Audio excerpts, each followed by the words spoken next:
So,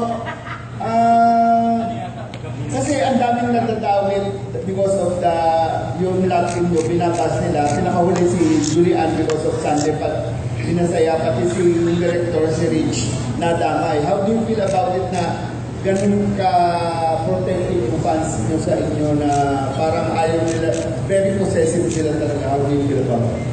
Well, it's not being possessive naman dito. They're just, kumbaga parang nasaling lang sila na hurting feelings because of a rumor that's not true. And siguro po, to pay respect na lang po sa mga tao involved outside TV, let's just, huwag na po natin silang pag-usapan kasi wala naman po sila dito. Saka wala naman po dapat pag-awayan. Exactly. Misunderstanding lang naman din po kasi yung mga nangyari. Yes po. Happy lang. Good vibes yan. Thank you, Tito Mario. Good luck sa movie nyo. Thank you, Tito Mario. Salamat po. Ito naman pag nanamber 1 ito. Amen! So, ito si Kuya Jay.